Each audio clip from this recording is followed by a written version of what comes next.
Yo guys, what is going on? It is Invin here, and today what I'm going to be bringing to you guys is the best ways that you can prepare for the upcoming dungeon mutations in New World. Now, for those of you that are not quite sure what I'm talking about when I say dungeon mutations, if you watch the developer interview that was done just before the holiday festive period here on New World, you will see that they mentioned a few upcoming features, things that they're planning to work on, and one of those things was dungeon mutations.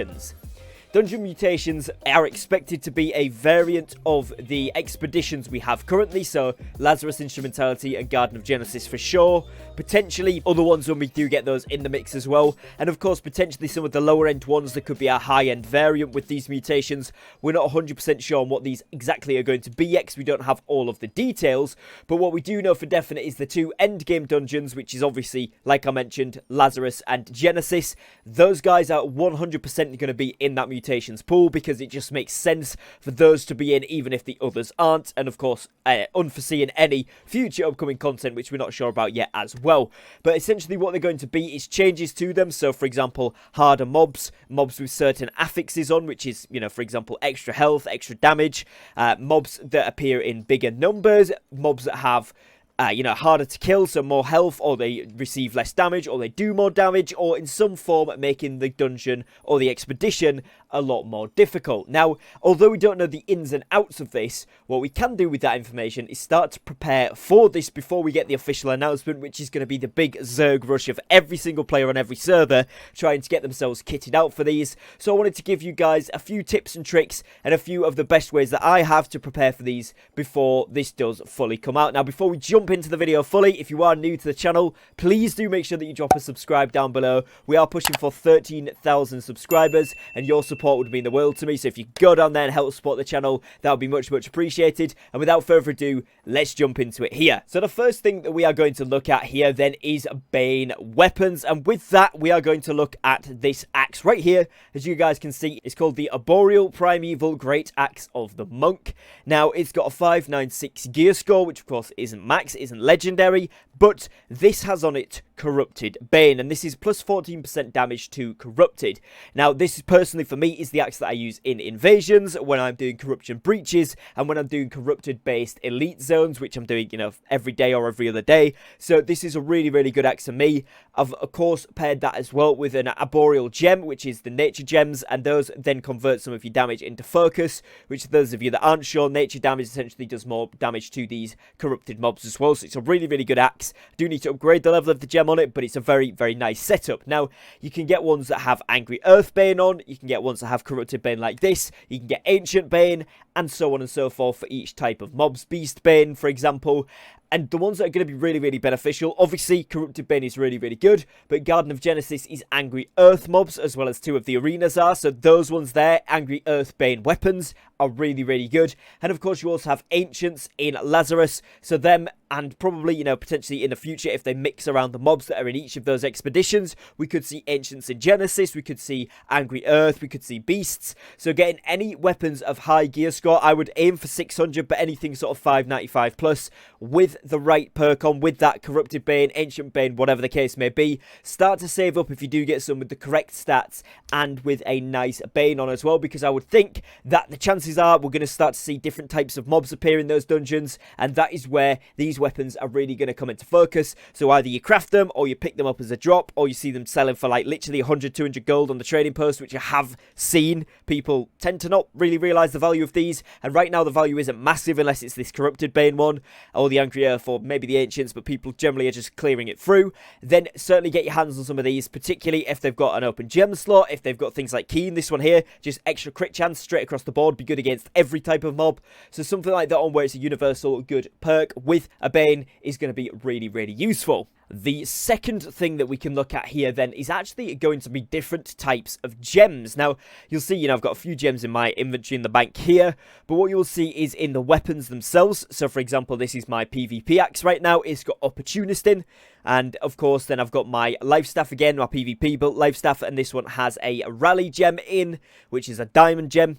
And these guys are really good for PvP specifically, but if we have a look at the Dark Sky, which is the one that I've actually been using for PvE PvE right now, so you know, your dungeons, your expeditions, namely Genesis and the 2 Angry Earth arenas. Reason for that being that it has a fire gem on, which does extra damage towards Angry Earth type mobs, and also the weapon is slash damage. So with Angry Earth mobs, they will take 30% more fire damage and 20% more slash damage, which makes a great axe with a fire gem on a very, very good weapon to be using in those sort of situations. And I will move on to kind of the debuffs, buffs, kind of, you know, resistance, etc. of the enemies in just a second here, but that is something which can really, really put you ahead of the competition. It's going to be really good. Again, like I say, if these mutations come out, they've got more health or more resistances. Using the things that the enemies are weak to are going to be really, really good. So getting your gems on there is going to be one way to do that.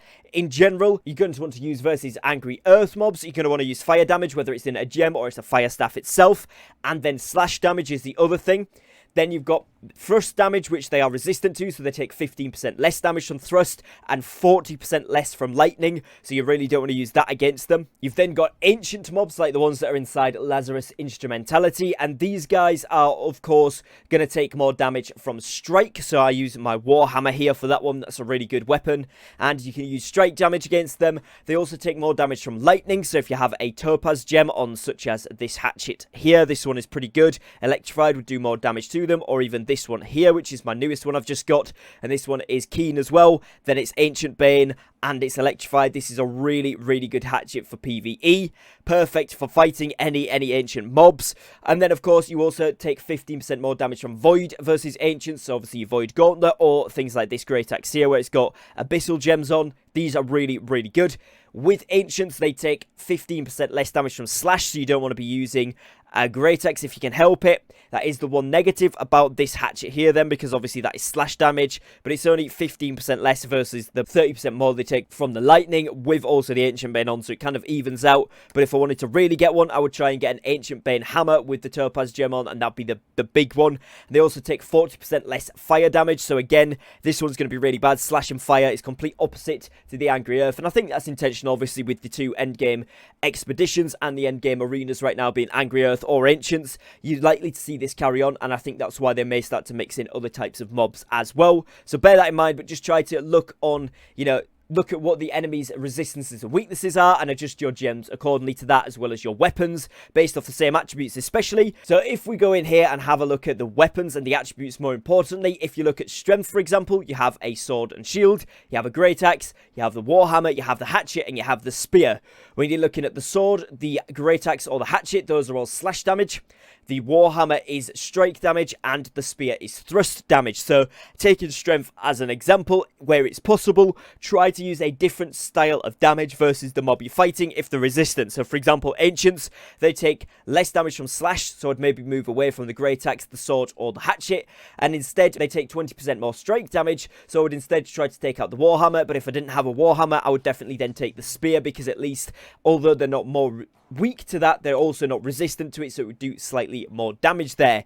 This goes again across all of the different stats that you've got, depending on what weapons you have at your disposal. Try to switch out something that at the very least they're not resistant to, but if you can, do something that they are weak to, as that will get you the extra damage on top of the gems and the banes as well. Now moving into a next part here, which is going to be about the buffs and debuffs that you can give to yourself and the enemies, and this is going to be based around things. For example, some mobs will have a energy bar, particularly those bosses. They'll have like a stamina bar where you can actually stagger them. These ones are very, very easy to take down, but obviously with upcoming mutations, you're going to want to get the best advantage you can. So getting on your weapon something like Sundering Shockwave, which is going to be on this Yulkather right here.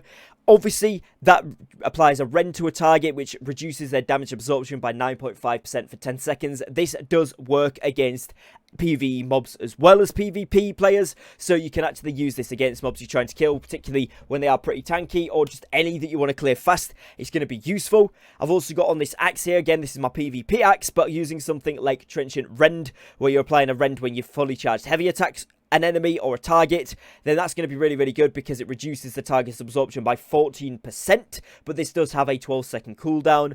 Obviously, that's because it doesn't have a cooldown with the ability, so it kind of evens out.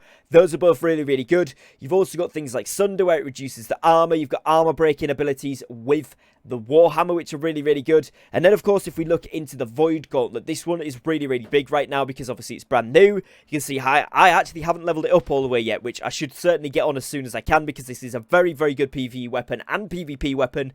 But things like Petrifying Scream, when you get this on, obviously you can get one here which gives Fortifying Echoes, so each enemy hit increases the damage absorption by 10%, which is really, really nice for yourself as kind of like a buff you can get in there. You can also get the upgrade to that, which debuffs the enemy when you hit them with a scream.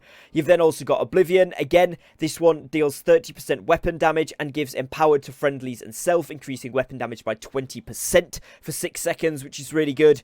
And then your attacks inflict weaken on the target when you're inside the radius. Again, can stack up to 3 times and they're a 5% weaken. So you can see how this starts to add up. And then obviously you've got gives stamina back, so it's really good for tanks. It's really good for anyone dodging around, get increased to the healing or increase the damage there. And then of course you can get Nullifying Oblivion weapon perk on that one as well, which will increase its effectiveness. There's all these other stuff that you can do to kind of give yourselves buffs and debuffs to the enemies, so certainly try and get on top of those because that is going to make it a lot easier for you, particularly with these upcoming mutations. So next here then I want to talk about trophies, and as you guys can see right now, my Morningdale house has run out of tax, so I do need to repay that to get those ones back up. But what you'll be able to see here is, for example, at Everfall, I have a Minor Angry Earth combat trophy activated. Then at the Winter Run, I have a Corrupted one as well as Everfall. That's because I did a Corruption Invasion most recently. But you can put in things like Angry Earth trophies. You can also put in Ancient trophies. And all the other mob types also have trophies for them. So you're going to want to make sure that you've got those in your houses. Level them up as much as you possibly can to get the best ones. You can see right now I've got Minor. You want to at least try and get them to basic, even if you can't get the legendary components right now. Try and at least get the second tier ones so you've got the basics in there. And those are going to be really, really powerful to help you increase your damage versus any of these different types of mobs, particularly like I say with mutations, whether we see Angry Earth and Ancients swapping about more health, or we see the introduction of other types of mobs as well. Whatever the case may be, get your trophies on and it is really, really going to help you. And kind of finally here to kind of follow on from that one, I'm going to talk about coatings and weapon coatings. So you'll see in my inventory here, we actually have things like Honing Stones. Obviously that increases weapon damage across the board. But what you guys will also be able to see is if you type in coating at the trading post here, you'll see that there is an Ancient coating, an Angry Earth coating, a Beast coating, Corruption coating, Lost coating. And each of these have different tiers. Obviously Infused being your best one. And if we click into, say, the Corrupted coating here, for example, hover over it, it says that it applies it to the currently drawn weapon, so bear that in mind, it's the one you're currently holding when you do this, and it gives a maximal bonus to damage against the corruption, lasts 40 minutes or upon unequip, whichever comes first. So you can switch out to a different weapon. For example, if you're playing Sword and Shield and Hatchet, you can apply it to the Sword and Shield, switch to the Hatchet, you won't get the buff, and then when you switch back to the Sword and Shield, you'll get it for that 40 minutes. And then obviously you can only apply one coating at a time, so whichever type of mob that you're fighting, that's the one that you're going to want to have on. And Infused is the best, so it gives you the biggest damage increase versus these enemies. You can get them for all the different types, and on top of this as well, you can also get Tinctures. These ones, to be honest, are not quite as good. You only get Blight and Corrupted, and it's just against the status effects. So it just reduces, you know, when you get the Corruption, for example, when you're clearing breaches or whatever. It does fully remove that and, you know, gives you a resistance. So if you are struggling, particularly in Genesis, you can get Blighted from time to time. So I would recommend just taking in a couple of those with you. But generally, the coatings are going to be the things that are going to give you the biggest boost out of the potions and consumables side of things here. So hopefully you guys have enjoyed this video, found it useful and informative. If you have, please do be sure to leave me a like on today's videos. It really does help support me and my content here on the channel. If you are new to the channel, like I said towards the beginning of today's video, I would love it if you could help me out by subscribing to the channel, and I would love to have you as part of my channel community here. I do upload to the channel every single day, so make sure you have got the notification bells on so that you don't miss out on any of those uploads. Other than that, guys, that is going to be it for today, but I will catch you again tomorrow with another upload. As always, thank you for your time, thank you for watching, and I will catch you again tomorrow. Take care, guys, and peace.